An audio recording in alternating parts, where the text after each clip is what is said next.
আমি আল্লাহর কালাম থেকে যে আয়াতে কারিমা পাক আমি তেলাওয়াত করেছিলাম, ইন্না নাহনু নাযালনা যিকরা ওয়া ইন্না লাহু লাহাফিজুন। আল্লাহ রাব্বুল আলামিন বলেন, দুনিয়ার কোনো মানুষ আমার কালাম কোরআন শরীফ রে কেউ নাজিল করে নাই, সৃষ্টি করে নাই। আমি আল্লাহ রাব্বুল আলামিন আমি কোরআন শরীফ রে আমি সৃষ্টি করেছি, এবং এই কোরআন শরীফের হেফাজতকারী এবং এই কোরআন শরীফের হেফাজত করার দায়িত্ব দুনিয়ার কোনো মানুষের নয়। এটার হেফাজত করার দায়িত্ব স্বয়ং আমি আল্লাহ নিজে। বলেন সুবহানাল্লাহ। এই জন্য আমি কথাটা বলতেছি, এই যে একটা হাফিজি মাদ্রাসা নামে আজকের যে মাহফিলটা হতেছে, এই জায়গার মাঝে বাংলা বই পড়ানো হয় না, নাচ গান শেখানো হয় না। এই জায়গার মধ্যে আল্লাহর আসমানি কিতাব 104 খানা। এই 104 খানা কিতাবের মধ্যে শ্রেষ্ঠ হলো 4 খানা। এর মধ্যে সর্বশ্রেষ্ঠ হলো আল্লাহর কালাম পবিত্র কোরআন শরীফ। কোরআনকে কোরআন বলা যাবে না, কোরআন শরীফ বলতে হবে। এই কোরআন শরীফ শ্রেষ্ঠ কিতাব কি? আমার আল্লাহ রাব্বুল আলামিন শ্রেষ্ঠ নবী নবী মুহাম্মদুর রাসূলুল্লাহ সাল্লাল্লাহু আলাইহি ওয়াসাল্লামের উপরে আমার আল্লাহ রাব্বুল আলামিন শ্রেষ্ঠ ফেরেশতা জিবরাইল আলাইহিস সালামের মাধ্যমে আমার আপনার নবী মুহাম্মদুর রাসূলুল্লাহ সাল্লাল্লাহু আলাইহি ওয়াসাল্লামের উপরে আল্লাহ কোরআন শরীফ নাজিল করেছেন। বলেন সুবহানাল্লাহ। এখানে আমরা কি পেলাম? আসমানি কিতাবের মধ্যে শ্রেষ্ঠ কিতাব হলো কোরআন শরীফ, এবং সমস্ত নবীদের মধ্যে শ্রেষ্ঠ নবী হলেন আমার আপনার নবী। সমস্ত ফেরেশতার মধ্যে 4 জন ফেরেশতা শ্রেষ্ঠ, তাদের 4 জনের মধ্যে সর্বশ্রেষ্ঠ হলো জিবরাইল আলাইহিস সালাম।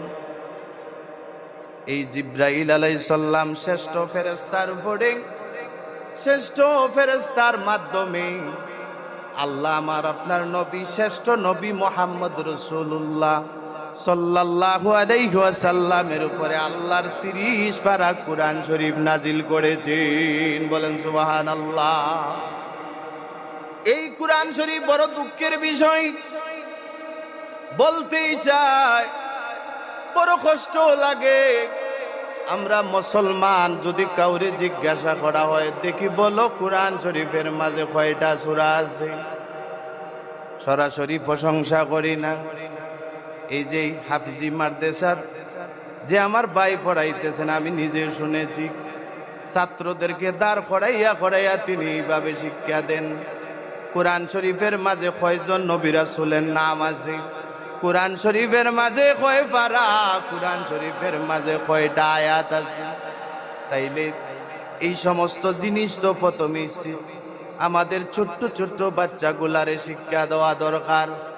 এই জামাতের মধ্যে যারা আছো আপনারা রাগ করবেন না, হঠাৎ করে যদি হওয়া হয় আল্লাহর কালাম পবিত্র কোরআন শরীফের মধ্যে কয়টা রুকু আছে দেখি বলো, অনেকে পারবে না, অনেকেই পারবে না। কিন্তু মুসলমান হিসাবে আমরা এগুলা জানা দরকার আছে। কোরআন শরীফের মাঝে 114টা সূরা আছে।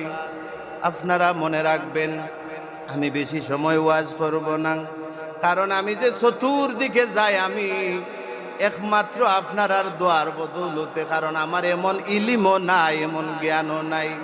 তারপর আপনার আর দোয়ায় চতুর্দিকে মানুষে মায়া করি আমারে ডাকে, সব জায়গায় বলি আমার উপরে আমার মা বাবার দোয়া আছে, আমার উস্তাদ ওগলতের দোয়া আছে, আমার ময় মুরব্বীর ওগলতের দোয়া আছে।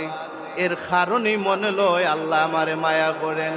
নাইলে কত আমার থেকে কত জানলেওয়ালা মানুষ আছে, আলিম আছে, কিন্তু তারার থেকে দেখা যায় প্রত্যেকটা জায়গার মধ্যে মানুষে মায়া করি থাকে। এই জন্য বলতেছিলাম প্রথমে আমরা বলি কুরআন শরীফ, এর মধ্যে 114টা সূরা আছে। এই 114টা সূরা ওই জায়গায় যে মাদ্রাসা হাফিজি মাদ্রাসা নাম দেওয়া হয়েছে, এই মাদ্রাসার মাঝে পড়ানো হবে। কোরআন শরীফের মাঝে কয়টা আয়াত আছে? বলে 6666টা আয়াত আছে। কোরআন শরীফের মাঝে রুকু কতটা আছে? বলে 540টা রুকু আছে। মনে রাখবেন। কোরআন শরীফের মাঝে সেজদার আয়াত কতটা আছে? আমরা তো মুসলমান বলে দাবি করি, কিন্তু আমরা এগুলা জানি না। এই কোরআন শরীফের মধ্যে 14টা সেজদার আয়াত আছে। কোরআন শরীফের মাঝে মঞ্জিল কতটা আছে? বলে 7টা মঞ্জিল আছে। এইভাবে কোরআন শরীফের মাঝে সবচাইতে বড় সূরা কোনটা আমরা অনেকে জানি না। শুনিয়া যাও রে ভাই, সবচাইতে বড় সূরা হলো সূরাতুল বাকারা। সবচাইতে ছোট সূরা কোনটা? বলে সবচাইতে ছোট সূরা হলো সূরা কাউসার। এইভাবে আরো আছে অনেক কিছু। কোরআন শরীফের মধ্যে অন্তর বলা হয় কোন সূরাকে? আপনারা জানেননি? তো এগুলোতে আমরা শিখতাম। এখন তো ওয়াজ, এখন এটা উনার নাম না, ওয়াজ হইল মানার নাম। আমরা ওয়াজ উনি সব সময় বইয়া উনি, ওবায় হামায় ওবায় বাড়িয়া যাই গি, ইজাত ওয়াজ আমরা উনি একই। আর এখন কু ওয়াজের মাঠ আইয়া যদি না চাইলেই তো পারে, হাল দিলেই তো পারে, আর হুক্কুর হুক্কুর ডাকাইয়া করতে পারে, তাইলে বুঝিলা হয় না। বা পরের দিন দেখা যায় মানছে আলোচনা আরম্ভ হয়, মোল্লা সারাইয়া গেছে কি, মোল্লায় দিছে। এখন এ যে কইল কিতা, তার বাপের মাথা কইছে না কোনটা কইয়া গেছে, না মোল্লা সারাইছে। এইগুলাই উনলে এখন বর্তমান যে যুগ আইয়া পড়ছে, এই যুগের মাঝে এগুলা কইলি কয় না মোল্লা ঠিক আছে। আর এইভাবে গফ করিয়া করিয়া কথা কইলে কয় না বেটা নিরাই, বেটা লড়ে না, বেটা ডাক ডুক সারে না, ফাল মাইরা মাইকের স্টেন স্টেন দিকে লড়ে উড়ে না, এইরকম। তো এগুলা নয়, কারণ আমাদের এই যে ছোট ছোট জিনিসগুলা, কোরআন শরীফের অন্তর বলা হয় কোন সূরাকে আমরা অনেকেই জানি না। কোরআন শরীফের অন্তর এবং বলা হয় এই সূরাকে সূরা ইয়াসিনকে। কোন সূরাকে? সূরা ইয়াসিনকে। কোরআন শরীফে কোন সূরারে কোরআনের মা হওয়া হইছে আপনারা জানেননি? আমরা জানি না। এই কোরআন শরীফের মধ্যে মা হওয়া হইছে সূরাতুল ফাতিহাকে। সর্বপ্রথম সূরা হলো সূরাতুল ফাতিহা। সর্বশেষ সূরা কোনটা? বলে সর্বশেষ সূরা হলো সূরাতুন নাস। কয়েকটা জিনিস আমি আপনাদের সামনে আমি কই দিতাছি, মনে রাখিও রে ভাই। হল কিচ্ছু যদি না থাকে, হয়তো এগুলা হইতে পারো, দাঁড়াইয়া চিৎকার দিয়া যদি খোয়া আরম্ভ করো, আল্লাহ কিচ্ছু জানি না রে বা। এইরকম একটা জান্নাতি বাগানো বইয়া শুনেছিলাম তোমার কালামের মাঝে বলে 114টা সূরা আছে। আবার যদি হইতে পারো যে আল্লাহ আমি শুনেছি তোমার কোরআন শরীফের মাঝে 6666টা আয়াত আছে, এর মাঝে 14টা সেজদার আয়াত আছে, এর মাঝে 25 জন নবী রাসূলের নাম আছে। এইভাবে যদি কইতে পারো যে এগুলা যদি কইতে পারো, আল্লাহ ফেরেশতারে জিগাইবা, ও ফেরেশতা আমার বন্দার আমলের অবস্থা কি? ফেরেশতা কইব বেশি ভালো নাই। আল্লাহ জিগাইবা এটা খার উম্মত।